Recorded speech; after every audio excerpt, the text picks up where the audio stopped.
Hi hello welcome back royal education Kannada channel. ಎಲ್ಲರಿಗೂ royal education Kannada ಚಾನಲ್ಗೆ ಸ್ವಾಗತ ಸುಸ್ವಾಗತ. ಇವತ್ತಿನ ಸ್ಪೆಷಲ್ ಆಗಿರ್ತಕ್ಕಂಥ ಟಾಪಿಕ್ ಕರ್ನಾಟಕದ ಇತಿಹಾಸದ ಬಗ್ಗೆ ನಿಮ್ಮೊಂದಿಗೆ ತೆಗೆದುಕೊಂಡು ಬಂದಿದ್ದೇನೆ. ಬನ್ನಿ ಹಾಗಾದ್ರೆ ಕರ್ನಾಟಕದ ಇತಿಹಾಸದ ಬಗ್ಗೆ ನೋಡ್ತಾ ಹೋಗೋಣ. ಇಲ್ಲಿ ಹೆಸರೇ ಸೂಚಿಸ್ತಾ ಇದೆ ಇತಿಹಾಸ. ಇತಿಹಾಸ ಅಂದ್ರೆ ಏನು? ಈ ಹಿಂದೆ ಇತಿಹಾಸಕಾರರು ಇತಿಹಾಸ ಎಂಬ ಪದವನ್ನ ಹಲವಾರು ವ್ಯಾಖ್ಯಾನಗಳ ಮೂಲಕ ಅರ್ಥೈಸ್ತಾ ಹೋಗ್ತಾ ಇದ್ದಾರೆ. ಹೆರೋಡೋಟಸ್ ರವರು ಒಂದ್ ಕಡೆ ಹೇಳ್ತಾ ಹೋಗ್ತಾರೆ, ಇಡೀ ಪ್ರಪಂಚದಲ್ಲಿ ಪ್ರಖ್ಯಾತವಾಗಿರ್ತಕ್ಕಂಥ ಇತಿಹಾಸಕಾರ ಹೆರೋಡೋಟಸ್ ರವರು ಒಂದ್ ಕಡೆ ಹೇಳ್ತಾ ಹೋಗ್ತಾರೆ, ಇತಿಹಾಸ ಅಂದ್ರೆ ಏನು ಅಂತಕ್ಕಂಥದ್ದನ್ನ ಮುಂದಿನ ಪೀಳಿಗೆಗೆ ನೆನಪಿಡಬೇಕಾದ ಮಹತ್ವಪೂರ್ಣ ಘಟನೆಗಳನ್ನೇ ಇತಿಹಾಸ ಅಂತ ಕರಿತಾ ಹೋಗ್ತಾರೆ ಹೆರೋಡೋಟಸ್ ರವರು. ಅದೇ ರೀತಿ ಮತ್ತೊಬ್ಬ ಇತಿಹಾಸಕಾರ ಹೇಳ್ತಾ ಹೋಗ್ತಾನೆ, ಸತ್ತವರ ಸುತ್ತ ಎಣೆಯಲ್ಪಟ್ಟ ಕಟ್ಟುಕತೆಯೇ ಇತಿಹಾಸ ಅಂತ ಕರಿತಾ ಹೋಗ್ತಾರೆ. ಈ ರೀತಿಯಾಗಿ ಇತಿಹಾಸ ಎಂಬ ಪದವನ್ನ ಹಲವಾರು ಇತಿಹಾಸಕಾರರು ತಮ್ಮದೇ ಆಗಿರ್ತಕ್ಕಂಥ ವ್ಯಾಖ್ಯಾನಗಳ ಮೂಲಕ ಇತಿಹಾಸ ಎಂಬ ಪದವನ್ನ ಅರ್ಥೈಸ್ತಾ ಹೋಗ್ತಾ ಇರ್ತಾರೆ. ಎಕ್ಸಾಮ್ಗೆ ಇತಿಹಾಸ ಎಂಬ ಪದದ ವ್ಯಾಖ್ಯಾನವನ್ನ ಕೇಳೋದಿಲ್ಲ, ಹೀಗಾಗಿ ಇಂಪಾರ್ಟೆಂಟ್ ಅಲ್ವೇ ಅಲ್ಲ. ಹಾಗಾದ್ರೆ ಇತಿಹಾಸ, ಕರ್ನಾಟಕದ ಇತಿಹಾಸದ ಬಗ್ಗೆ ಇವತ್ತಿನ ಕ್ಲಾಸ್ ನಲ್ಲಿ ಚರ್ಚೆ ಮಾಡ್ತಾ ಹೋಗ್ತಾ ಇದ್ದೀವಿ. ಹೀಗಾಗಿ ಕರ್ನಾಟಕದ ಇತಿಹಾಸದ ಬಗ್ಗೆ ಮಾತ್ರ ನೋಡ್ತಾ ಹೋಗೋಣ. ಇಲ್ಲಿ ಕರ್ನಾಟಕದ ರಾಜ್ಯದಲ್ಲಿ ಹಲವಾರು ಮನೆತನಗಳು ಆಳ್ವಿಕೆಯನ್ನ ಮಾಡಿರ್ತಕ್ಕಂಥದ್ದು. ಅದರಲ್ಲಿ ಶಾತವಾಹನರು ಆಗಿರ್ಬೋದು, ಮೌರ್ಯರು ಆಗಿರ್ಬೋದು, ಕದಂಬರು ಆಗಿರ್ಬೋದು, ರಾಷ್ಟ್ರಕೂಟರು, ಗಂಗರು, ಬಾದಾಮಿ ಚಾಳುಕ್ಯರು, ಕಲ್ಯಾಣಿ ಚಾಳುಕ್ಯರು, ಹೊಯ್ಸಳರು, ವಿಜಯನಗರ ಸಾಮ್ರಾಜ್ಯ, ಬಹುಮನಿ ಸಾಮ್ರಾಜ್ಯ, ಕರ್ನಾಟಕ ಏಕೀಕರಣ, ಮೈಸೂರು ಒಡೆಯರು, ಕರ್ನಾಟಕದಲ್ಲಿ ಇರ್ತಕ್ಕಂಥ ಪಾಳೆಗಾರರ ಆಳ್ವಿಕೆಗಳು ಬರ್ತಾ ಹೋಗ್ತವೆ ಕರ್ನಾಟಕದ ಇತಿಹಾಸದಲ್ಲಿ. ಹೀಗಾಗಿ ಕರ್ನಾಟಕದ ಇತಿಹಾಸದ ಇಂಟ್ರೊಡಕ್ಷನ್ ಕ್ಲಾಸ್ ಇವತ್ತಿನ ಈ ಒಂದು ಕ್ಲಾಸ್. ಹಾಗಾದ್ರೆ ಕರ್ನಾಟಕ ಎಂಬ ಪದ ಎಲ್ಲಿಂದ ಉಟ್ಕೊಳ್ತು ಅನ್ನೋದ್ರಿಂದ ಹಿಡಿದು ಕರ್ನಾಟಕ ಏಕೀಕರಣದವರೆಗೂ ಕರ್ನಾಟಕದ ಇತಿಹಾಸ ಒಳಗೊಂಡಿರ್ತಕ್ಕಂಥದ್ದು. ಬನ್ನಿ ಹಾಗಾದ್ರೆ ಕರ್ನಾಟಕ ಎಂಬ ಪದ ಎಲ್ಲಿಂದ ಆರಂಭ ಆಯಿತು? ಕರ್ನಾಟಕ ಎಂಬ ಪದವನ್ನ ನಾವು ಮೊಟ್ಟ ಮೊದಲ ಬಾರಿಗೆ ಮಹಾಭಾರತದಲ್ಲಿ ನೋಡ್ತಾ ಹೋಗ್ತೀವಿ. ಇಲ್ಲಿ ಮಹಾಭಾರತದಲ್ಲಿ ಕರ್ನಾಟಕ ಎಂಬ ಪದ ಮೊಟ್ಟ ಮೊದಲ ಬಾರಿಗೆ ಉಲ್ಲೇಖ ಆಗುತ್ತೆ. ಹಾಗಾದ್ರೆ ಮಹಾಭಾರತ ಎಂಬ ಕಾವ್ಯವನ್ನ ಯಾರು ರಚಿಸಿದ್ರು? ನಿಮ್ಗೆಲ್ರಿಗೂ ಕೂಡ ಗೊತ್ತಿರ್ತಕ್ಕಂಥದ್ದೇ, ಮಹಾಭಾರತ ಎಂಬ ಪ್ರಖ್ಯಾತವಾಗಿರ್ತಕ್ಕಂಥ ಕಾವ್ಯವನ್ನ ವ್ಯಾಸ ಮಹರ್ಷಿಗಳು ಇಲ್ಲಿ ರಚಿಸ್ತಾ ಹೋಗ್ತಾರೆ ಮಹಾಭಾರತ ಕಾವ್ಯವನ್ನ. ಇದೇ ಮಹಾಭಾರತವನ್ನ ನಾವು ಹಲವಾರು ಭಾಗಗಳಾಗಿ ವಿಂಗಡಿಸ್ತಾ ಹೋಗ್ತಾ ಇರ್ತೀವಿ. ಈ ಎಲ್ಲಾ ಭಾಗಗಳನ್ನ ನಾವು ಪರ್ವಗಳು ಅಂತ ಕರಿತಾ ಹೋಗ್ತೀವಿ. ಈ ಮಹಾಭಾರತ ಕಾವ್ಯದಲ್ಲಿ ಒಟ್ಟು ಟೋಟಲ್ ಆಗಿ 18 ಪರ್ವಗಳನ್ನ ನಾವು ನೋಡ್ತಾ ಹೋಗ್ತಾ ಹೋಗ್ತೀವಿ. ನೋಡಿ, ವೆರಿ ವೆರಿ ಇಂಪಾರ್ಟೆಂಟ್ ಆಗಿರ್ತಕ್ಕಂಥದ್ದು, ಮಹಾಭಾರತದಲ್ಲಿ ಒಟ್ಟಾರೆಯಾಗಿ 18 ಪರ್ವಗಳು. ಯಾಕೆ ಕರ್ನಾಟಕ ಇತಿಹಾಸದಲ್ಲಿ ಮಹಾಭಾರತ ಬಂತು ಅಂದ್ರೆ, ಇಲ್ಲಿ ಕರ್ನಾಟಕ ಎಂಬ ಪದ ಮೊಟ್ಟ ಮೊದಲ ಬಾರಿಗೆ ಕಂಡು ಬಂದಿರತಕ್ಕಂಥದ್ದೇ ಮಹಾಭಾರತ ಕಾವ್ಯದಲ್ಲಿ. ಹೀಗಾಗಿ ಇಂಪಾರ್ಟೆಂಟ್ ಆಗಿರ್ತಕ್ಕಂಥದ್ದೇ. ಹಾಗಾದ್ರೆ ನೆಕ್ಸ್ಟ್ ನೋಡ್ತಾ ಹೋಗೋಣ. 18 ಪರ್ವಗಳಲ್ಲಿ ಇಲ್ಲಿ ಭೀಷ್ಮ ಪರ್ವ ಅತಿ ದೊಡ್ಡ ಪರ್ವವಾಗಿರ್ತಕ್ಕಂಥದ್ದು. ಭೀಷ್ಮ ಪರ್ವ ನೋಡಿ, ವೆರಿ ವೆರಿ ಇಂಪಾರ್ಟೆಂಟ್. ಭೀಷ್ಮ ಪರ್ವ ಇಡೀ ಮಹಾಭಾರತದಲ್ಲಿ ಅತಿ ದೊಡ್ಡ ಪರ್ವ ಭೀಷ್ಮ ಪರ್ವ. ಮಹಾಭಾರತದ ಬಗ್ಗೆ ಸಾಕಷ್ಟು ಬಾರಿ ಕೇಳ್ತಾ ಹೋಗ್ತಾನೆ ಕಾಂಪಿಟೇಟಿವ್ ಎಕ್ಸಾಮ್ಸ್ಗೆ. ಹೀಗಾಗಿ ಇಂಪಾರ್ಟೆಂಟ್ ಆಗಿರ್ತಕ್ಕಂಥದ್ದು ಪರ್ವಗಳ ಮೇಲೆ, ಮಹಾಭಾರತದ ಪರ್ವಗಳ ಮೇಲೆ ಸಾಕಷ್ಟು ಕ್ವಶನ್ ಅನ್ನ ರೈಸ್ ಮಾಡ್ತಕ್ಕಂಥದ್ದು. ಭೀಷ್ಮ ಪರ್ವ, ಇಲ್ಲಿ ಭೀಷ್ಮ ಪರ್ವದಲ್ಲಿ ಏನಾಗ್ತಾ ಇದೆ ಅಂದ್ರೆ, ಭೀಷ್ಮ ಪ್ರತಿಜ್ಞೆ ಇಂಪಾರ್ಟೆಂಟ್ ಆಗಿರ್ತಕ್ಕಂಥದ್ದು. ಭೀಷ್ಮನ ತಂದೆ ಶಾಂತನ, ಇವನು ಹಸ್ತಿನಾಪುರದ ರಾಜನಾಗಿದ್ದ. ಇವನಿಗೆ ಕಾಮದ ಆಸೆ ವಿಕೃತವಾಗಿರ್ತಕ್ಕಂಥದ್ದು. ಒಂದು ಮದುವೆಯನ್ನಾಗ್ತಾನೆ, ಗಂಗೆಯೊಂದಿಗೆ ಮದುವೆ ಆಗ್ತಾನೆ ಈ ಭೀಷ್ಮನ ತಂದೆ ಶಾಂತರಾಜನು. ಒಂದು ಮದುವೆ ಆಗ್ತಾನೆ, ಗಂಗೆಯೊಂದಿಗೆ ಮದುವೆ ಆಗ್ತಾನೆ. ಈ ಒಂದು ಕಾಮದ ವಿಕೃತವನ್ನ ತಾಳಲಾರದೆ ಮತ್ತೊಂದು ಮದುವೆಯನ್ನ ಆಗಬೇಕು ಅಂತಕ್ಕಂಥದ್ದು ಶಾಂತನ ಆಸೆ ಆಗಿರುತ್ತೆ. ಈ ಶಾಂತ ಎಲ್ಲಿಗೆ ಹೋಗ್ತಾನೆ ಅಂದ್ರೆ ಭೀಷ್ಮನ ಹತ್ರ ಹೋಗ್ತಾನೆ.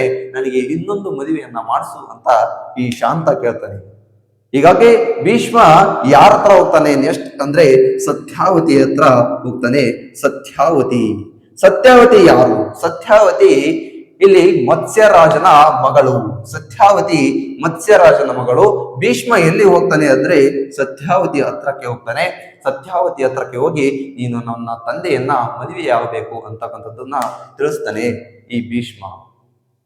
ಯಾಕೆ ಭೀಷ್ಮ ಜೀವನದಲ್ಲಿ ಮದುವೆನೇ ಆಗೋದಿಲ್ಲ, ಬ್ರಹ್ಮಚಾರ್ಯವನ್ನ ಆಚರಿಸ್ತಾನೆ ಅಂದ್ರೆ ಇದೇ ಕಾರಣಕ್ಕೆ.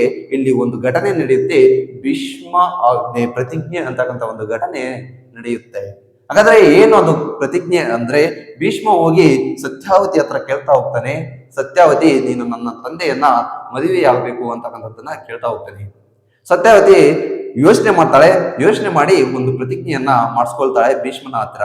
ನೀನು ಸರಿ, ನಾನು ನಿನ್ನ ತಂದೆಯನ್ನ ಮದುವೆ ಆಗ್ತೇನೆ, ಹಾಗಾದ್ರೆ ಬಟ್ ಇಲ್ಲಿ ನೀನು ಸಾಯುವ ತನಕ ಕೂಡ ಯಾರೊಂದಿಗೂ ಕೂಡ ಮದುವೆ ಆಗಬಾರ್ದು, ಬ್ರಹ್ಮಚಾರ್ಯಸ್ಥವನ್ನ ಆಚರಿಸಬೇಕು. ಯಾಕೆ ಅಂದ್ರೆ ನನಗೆ ಏನಾದ್ರೂ ಮಗು ಹುಟ್ಟಿದ್ರೆ ಅದಕ್ಕೆ ರಾಜನ ಪಟ್ಟ ಬರೋದಿಲ್ಲ. ರಾಜನ ಪಟ್ಟ ಹಿರಿಯವನಿಗೆ ಸಲ್ಲಿಸುತ್ತೆ. ನಮಗೆ ಯಾವ ಒಂದು ರಾಜ್ಯದ ಆಸ್ತಿಯ ಬಗ್ಗೆ ಹಕ್ಕು ಇರೋದಿಲ್ಲ. ಹೀಗಾಗಿ ನೀನು ಮದುವೆ ಆಗದೆ ಇದ್ರೆ ನನಗೆ ಹುಟ್ಟುವಂತಹ ಮಗುವಿಗೆ ರಾಜ್ಯದ ಹಕ್ಕು ಬರುತ್ತೆ ಅಂತಕ್ಕಂಥದ್ದು ಯೋಚನೆಯನ್ನ ಮಾಡಿ ಸತ್ಯಾವತಿ ಭೀಷ್ಮನ ಹತ್ರ ಒಂದು ಪ್ರತಿಜ್ಞೆಯನ್ನ ಮಾಡಿಸ್ಕೊಳ್ತಾಳೆ. ನೀನು ಕೊನೆಯವರೆಗೂ ಯಾರೊಂದಿಗೂ ಮದುವೆ ಆಗಬಾರ್ದು, ಇಡೀ ಪ್ರಪಂಚದಲ್ಲಿ ಎಲ್ಲಾ ಮಹಿಳೆಯರು ನಿನಗೆ ಅಕ್ಕ ತಂಗಿ ಅಥವಾ ತಾಯಿಯರ ಸಮಾನ ಅಂತಕ್ಕಂಥದ್ದನ್ನ ಪ್ರತಿಜ್ಞೆ ಮಾಡಿಸ್ತಾಳೆ. ಭೀಷ್ಮ ಕೊನೆಯವರೆಗೂ ಕೂಡ ಮದುವೆ ಆಗದೆ ಬ್ರಹ್ಮಚಾರ್ಯವಸ್ತವನ್ನ ಆಚರಿಸ್ತಾ ಹೋಗ್ತಾನೆ. ಇದುವರೆಗೂ ಕೂಡ ಭೀಷ್ಮ ಮದುವೆ ಆಗೋದಿಲ್ಲ. ಇದು ಘಟನೆ. ನೆಕ್ಸ್ಟ್ ಏನಾಗುತ್ತೆ, ಇದು ಭೀಷ್ಮ ಪರ್ವ ಆದ್ರೆ ನೆಕ್ಸ್ಟ್ ಬರ್ತಕ್ಕಂಥ ಪರ್ವ ಇಡೀ ಮಹಾಭಾರತದಲ್ಲಿ ಅತಿ ದೊಡ್ಡ ಪರ್ವ ಭೀಷ್ಮ ಪರ್ವ. ಅತಿ ಚಿಕ್ಕ ಪರ್ವ ಯಾವುದು ಅಂತ ಕೇಳ್ತಾ ಹೋಗ್ತಾನೆ. ಇಲ್ಲಿ ಸ್ವರ್ಗಾರೋಹಣ ಪರ್ವ ಅಂತಕ್ಕಂಥದ್ದು. ಸ್ವರ್ಗಾರೋಹಣ ಪರ್ವ ಅತಿ ಚಿಕ್ಕ ಪರ್ವ, ಸ್ವರ್ಗಾರೋಹಣ ಪರ್ವ ಇಂಪಾರ್ಟೆಂಟ್. ನೆಕ್ಸ್ಟ್ ನೋಡ್ತಾ ಹೋಗೋಣ. ಇಲ್ಲಿ ಮತ್ತೆ ಕರ್ನಾಟಕ ಎಂಬ ಪದವನ್ನ ಎಲ್ಲಿ ನೋಡ್ತಾ ಹೋಗ್ತೀವಿ ಅಂದ್ರೆ ಇದಿಷ್ಟು ಮಹಾಭಾರತದ ಕಥೆ ಆದ್ರೆ ನೆಕ್ಸ್ಟ್ ನೋಡ್ತಾ ಹೋಗೋಣ. ಮತ್ತೆ ಕರ್ನಾಟಕ ಎಂಬ ಪದ ಎಲ್ಲಿ ಕಂಡು ಬರುತ್ತೆ ಅಂದ್ರೆ ಮಹಾರಾಷ್ಟ್ರ ರಾಜ್ಯದ ಶಾಸನದಲ್ಲಿ ಮೊಟ್ಟ ಮೊದಲ ಬಾರಿಗೆ ಕಾನಡಿ ಅಂತಕ್ಕಂಥ ಒಂದು ಪದವನ್ನ ಬಳಸ್ತಾರೆ. ಕರ್ನಾಟಕದ ಪರವಾಗಿ ಇಲ್ಲಿ ಕಾನಡಿ ಅಂತಕ್ಕಂಥ ಪದವನ್ನ ಬಳಸ್ತಾ ಹೋಗ್ತಾರೆ ಮಹಾರಾಷ್ಟ್ರದ ಶಾಸನದಲ್ಲಿ. ವೆರಿ ವೆರಿ ಇಂಪಾರ್ಟೆಂಟ್, ಮಹಾರಾಷ್ಟ್ರ ಶಾಸನ. ನೆಕ್ಸ್ಟ್ ಗುಜರಾತ್ ಶಾಸನದಲ್ಲಿ ಕನ್ನಡಿ ಅಂತಕ್ಕಂಥ ಪದವನ್ನ ಬಳಸ್ತಾ ಹೋಗ್ತಾರೆ. ಗುಜರಾತ್ ಶಾಸನದಲ್ಲಿ ನೋಡಿ, ಗುಜರಾತ್ ಶಾಸನದಲ್ಲಿ ಏನಂತ ಬಳಸ್ತಾರೆ ಕರ್ನಾಟಕ ಪದವನ್ನ ಅಂದ್ರೆ ಕನ್ನಡಿ ಅಂತ ಬಳಸ್ತಾ ಹೋಗ್ತಾರೆ. ನೆಕ್ಸ್ಟ್ ಮತ್ತೊಂದು ಕಡೆ ಶೂದ್ರಕನ ಮೃಚಕಟಿಕ ಕೃತಿಯಲ್ಲಿ ಕರ್ನಾಟಕವನ್ನ ಏನಂತ ಬಳಸ್ತಾರೆ ಅಂದ್ರೆ ಕರ್ನಾಟ ಅಂತ ಬಳಸ್ತಾರೆ. ನೋಡಿ ಇಂಪಾರ್ಟೆಂಟ್, ಕರ್ನಾಟ ಅಂತ ಬಳಸ್ತಾರೆ ಶೂದ್ರನ ಮೃಚಕಟಿಕ ಕೃತಿಯಲ್ಲಿ. ನೋಡಿ ಮೃಚಕಟಿಕ ಕೃತಿಯಲ್ಲಿ ಇಂಪಾರ್ಟೆಂಟ್. ಇದಿಷ್ಟು ಕರ್ನಾಟಕದ ಪದದ ಬಗ್ಗೆ ಇಲ್ಲಿ ಉಲ್ಲೇಖವಾಗಿರ್ತಕ್ಕಂಥದ್ದು. ಇದ್ರ ಬಗ್ಗೆ ಕೂಡ ಕ್ವಶನ್ ಅನ್ನ ರೈಸ್ ಮಾಡುವ ಎಲ್ಲಾ ಸಾಧ್ಯತೆಗಳು ಇರ್ತಕ್ಕಂಥದ್ದು. ಕಾಂಪಿಟೇಟಿವ್ ಎಕ್ಸಾಮ್ಸ್ಗೆ, ಪ್ರತಿಯೊಂದು ಕಾಂಪಿಟೇಟಿವ್ ಎಕ್ಸಾಮ್ಸ್ಗೆ ಇಂಪಾರ್ಟೆಂಟ್ ಆಗಿರ್ತಕ್ಕಂಥದ್ದೇ. ನೆಕ್ಸ್ಟ್ ನೋಡ್ತಾ ಹೋಗೋಣ. ಇಲ್ಲಿ ಕನ್ನಡದ ಮೊದಲ ಉಪಲಬ್ಧ ಕೃತಿ ಯಾವುದು? ಕವಿರಾಜ ಮಾರ್ಗ ಕನ್ನಡದ ಮೊದಲ ಉಪಲಬ್ಧ ಕೃತಿ. ಕವಿರಾಜ ಮಾರ್ಗ ಎಂಬ ಕೃತಿಯನ್ನ ಯಾರು ರಚಿಸ್ತಾರೆ ಅಂದ್ರೆ ಶ್ರೀ ವಿಜಯ ಕವಿರಾಜ ಮಾರ್ಗ ಕೃತಿಯನ್ನ ರಚಿಸ್ತಾ ಹೋಗ್ತಾನೆ. ಹಾಗಾದ್ರೆ ಶ್ರೀ ವಿಜಯ ಯಾರ ಆಸ್ಥಾನದ ಕವಿ? ಅಮೋಘ ವರ್ಷ ನೃಪತುಂಗ ಯಾರ ಮನೆತನದ ಪ್ರಸಿದ್ಧ ಅರಸ ಅಂತಕ್ಕಂಥದ್ದು ಕಮೆಂಟ್ಸ್ ಬಾಕ್ಸ್ ನಲ್ಲಿ ತಿಳಿಸಿ. ನಿಮಗೆ ಓದ್ ಕೊಡ್ತಾ ಇದ್ದೇನೆ. ಅಮೋಘ ವರ್ಷ ನೃಪತುಂಗ ಯಾರ ಮನೆತನದ ಪ್ರಸಿದ್ಧ ಅರಸ?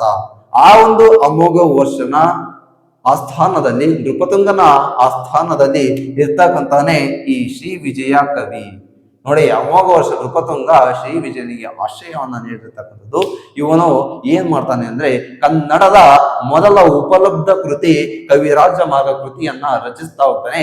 ಈ ಕವಿರಾಜ ಮಾರ್ಗ ಕೃತಿಯಲ್ಲಿ ಕರ್ನಾಟಕದ ಪ್ರದೇಶದ ಬಗ್ಗೆ ಉಲ್ಲೇಖವಿರ್ತಕ್ಕಂಥದ್ದು. ಹಾಗಾದ್ರೆ ಕವಿರಾಜ ಮಾರ್ಗ ಕೃತಿಯಲ್ಲಿ ಕರ್ನಾಟಕ ಪ್ರದೇಶವನ್ನ ಏನೆಂದು ಉಲ್ಲೇಖ ಮಾಡಲಾಗಿದೆ ಅಂದ್ರೆ ಇಲ್ಲಿ ದಕ್ಷಿಣದಲ್ಲಿ ಕಾವೇರಿ ನದಿಯಿಂದ ನೋಡಿ, ದಕ್ಷಿಣದಲ್ಲಿ ಕಾವೇರಿ ನದಿಯಿಂದ ಉತ್ತರದ ಗೋದಾವರಿ ನದಿಯವರೆಗೂ ವಿಸ್ತಾರವಾಗಿರ್ತಕ್ಕಂಥದ್ದೇ ಕರ್ನಾಟಕ ಎಂಬ ಪ್ರದೇಶ ಅಂತಕ್ಕಂಥದ್ದು ಉಲ್ಲೇಖ ಇರ್ತಕ್ಕಂಥದ್ದು ಕವಿರಾಜ ಮಾರ್ಗ ಕೃತಿಯಲ್ಲಿ. ಇಂಪಾರ್ಟೆಂಟ್. ಮತ್ತೊಂದು ಕನ್ನಡದ ಮೊಟ್ಟ ಮೊದಲ ತ್ರಿಪದಿ ಶಾಸನ ಕಪ್ಪೆ ಆರ್ಯಭಟರವರು ರಚಿಸಿರ್ತಕ್ಕಂಥ ಶಾಸನ ಯಾವುದು ಅಂದ್ರೆ ಕಪ್ಪೆ ಆರ್ಯಭಟ ಶಾಸನ. ಕಪ್ಪೆ ಆರ್ಯಭಟ ಶಾಸನದಲ್ಲಿ ಉಲ್ಲೇಖವಾಗಿರ್ತಕ್ಕಂಥದ್ದು ಕರ್ನಾಟಕದ ಜನರ ಬಗ್ಗೆ ಉಲ್ಲೇಖವಾಗಿರ್ತಕ್ಕಂಥದ್ದು. ಏನಂತ ಉಲ್ಲೇಖ ಆಗಿದೆ ಅಂದ್ರೆ ಸಾಧುಗೆ ಸಾಧು ಮಧುರಂಗೆ ಮಧುರಂ ಬಾದಿಪ್ಪ ಕಲಿಗೆ ಕಲಿಯುಗ ವಿಪರೀತ ಮಾಧವ ನೀತನ್ ಪೆರನಲ್ಲ ಅಂತಕ್ಕಂಥದ್ದು ಉಲ್ಲೇಖವಾಗಿರ್ತಕ್ಕಂಥದ್ದು ಕಪ್ಪೆ ಆರ್ಯಭಟ ಶಾಸನ. ಕಪ್ಪೆ ಆರ್ಯಭಟ ಶಾಸನ ಎಲ್ಲಿ ಕಂಡು ಬರ್ತಕ್ಕಂಥದ್ದು ಕಮೆಂಟ್ಸ್ ಬಾಕ್ಸ್ ನಲ್ಲಿ ತಿಳಿಸಿ. ಮತ್ತೊಂದು ವರ್ಕ್ ಅನ್ನ ಕೊಡ್ತಾ ಇದ್ದೇನೆ ನಿಮ್ಗೆ. ನೋಡಿ, ಸಾಧುಗೆ ಸಾಧು ಮಧುರಂಗೆ ಮಧುರಂ ಬಾದಿಪ್ಪ ಕಲಿಗೆ ಕಲಿಯುಗ ವಿಪರೀತನ್ ಮಾಧವ ನೀತನ್ ಪೆರನಲ್ಲ ಅಂದ್ರೆ ಇಲ್ಲಿ ಕರ್ನಾಟಕದ ಜನರ ಬಗ್ಗೆ ಮಾತಾಡ್ತಾ ಹೋಗ್ತಾನೆ. ಕಪ್ಪೆ ಆರ್ಯಭಟ ಶಾಸನದಲ್ಲಿ ಉಲ್ಲೇಖವಾಗಿರ್ತಕ್ಕಂಥದ್ದು ಕನ್ನಡಿಗರ ಜನರು ಒಳ್ಳೆಯವರಿಗೆ ಒಳ್ಳೆಯವರು, ಕೆಟ್ಟವರಿಗೆ ಕೆಟ್ಟವರು ಅಂತಕ್ಕಂಥದ್ದು ತಿಳಿಸ್ತಾ ಹೋಗ್ತಾ ಇದೆ.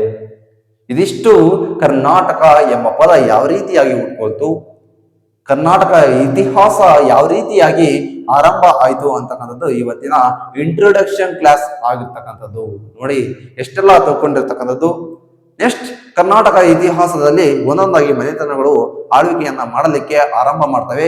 ಆ ಎಲ್ಲಾ ಮನೆತನಗಳ ಬಗ್ಗೆ ನೆಕ್ಸ್ಟ್ ಕ್ಲಾಸ್ ನಲ್ಲಿ ಒಂದೊಂದಾಗಿ ನೋಡ್ತಾ ಹೋಗೋಣ. ಕರ್ನಾಟಕ ಇತಿಹಾಸದಲ್ಲಿ ನೋಡ್ತಾ ಹೋಗ್ರಿ, ಕರ್ನಾಟಕ ಆಳ್ವಿಕೆಯನ್ನ ಮಾಡಿದ ಮೊಟ್ಟ ಮೊದಲ ಮನೆತನ ಮೌರ್ಯರು ಬರ್ತಾ ಹೋಗ್ತಾರೆ. ನೆಕ್ಸ್ಟ್ ಶಾತವಾಹನರು, ಕದಂಬರು ಬರ್ತಾ ಹೋಗ್ತಾರೆ.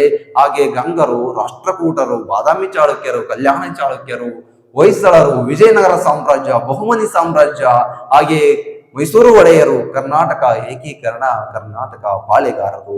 ಅಲ್ಲಿಯವರೆಗೂ ಕರ್ನಾಟಕದ ಇತಿಹಾಸದ ಬಗ್ಗೆ ಸಂಪೂರ್ಣ ಡೀಟೇಲ್ಸ್ ಅನ್ನ ಕೊಡ್ತಾ ಹೋಗ್ತೇನೆ. ನೆಕ್ಸ್ಟ್ ತರಗತಿಯಲ್ಲಿ ಸಿಗುತ್ತೇನೆ. ಅಲ್ಲಿವರೆಗೂ take care, bye. Thank you very much.